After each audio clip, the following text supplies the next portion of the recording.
আন্তঃৰাষ্ট্ৰীয় বাহিবাদক দীপক শৰ্মা সহায়ৰ প্ৰয়োজন সামাজিক মাধ্যমৰ জৰিয়তে শিল্পীগৰাকীৰ এক আৱেগিক পোষ্ট প্ৰগ্ৰেমো নাই পইচা পাতিও নাই আৰু সেই মন্তব্য কৰিছিল দীপক শৰ্মাই শিল্পীগৰাকীক আপুনিও সহায়ৰ হাত আগবঢ়াব পাৰে দীপক শৰ্মাৰ গুগল পে নম্বৰ হৈছে 9864055400 আৰু এই পোষ্ট পোৱাৰ পাছতে কথা দিয়া মতে এনবি নিউজে কথা ৰাখিলে কালি এনবি নিউজৰ সিএম দিয়ে শিল্পীগৰাকীলৈ আৰ্থিক সাহায্যৰ কথা ঘোষণা কৰিছিল আৰু এনবি নিউজ পৰিয়ালে 50,000 টকাৰ আৰ্থিক সাহায্য আগবঢ়ালে দীপক শৰ্মা যকৃত সংৰোপণৰ পাছত আৰ্থিক অনাটনত ভুগিছিল শিল্পীগৰাকী আৰু সেই শিল্পীগৰাকীক 50,000 টকা আৰ্থিক সাহায্য আজিৰ দিনটোত আগবঢ়োৱা হয় আৰু আপুনিও শিল্পীগৰাকীক সহায় আগবঢ়াব পাৰে চৰকাৰেও সহায়ৰ বাবে আগবাঢ়ি আহক এয়া আমি চৰকাৰৰ ওচৰত আহ্বান জনাইছো অসমৰ সম্পদ দীপক শৰ্মাৰ কাষত থিয় হওঁ আহক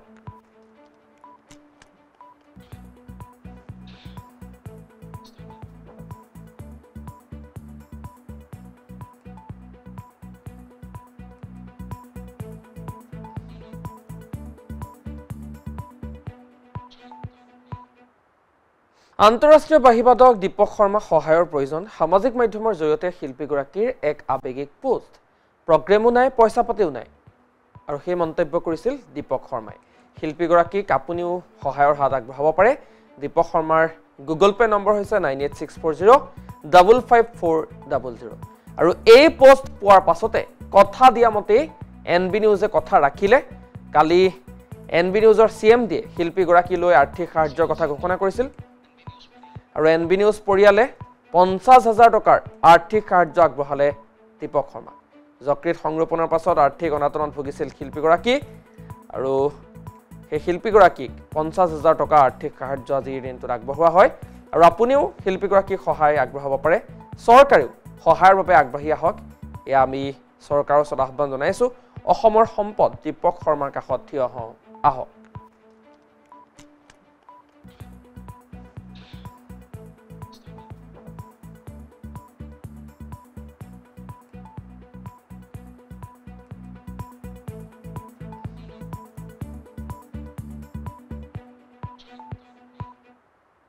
আন্তঃৰাষ্ট্ৰীয় বাহিবাদক দীপক শৰ্মা সহায়ৰ প্ৰয়োজন সামাজিক মাধ্যমৰ জৰিয়তে শিল্পীগৰাকীৰ এক আৱেগিক পোষ্ট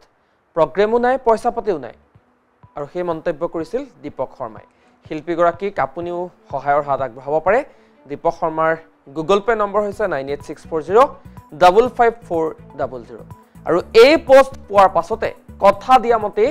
এনবি নিউজে কথা ৰাখিলে কালি এনবি নিউজৰ সিএম দিয়ে শিল্পীগৰাকীলৈ আৰ্থিক সাহায্যৰ কথা ঘোষণা কৰিছিল আৰু এনবি নিউজ পৰিয়ালে 50,000 টকাৰ আৰ্থিক সাহায্য আগবঢ়ালে দীপক শৰ্মা যকৃত সংৰোপণৰ পাছত আৰ্থিক অনাটনত ভুগিছিল শিল্পীগৰাকী আৰু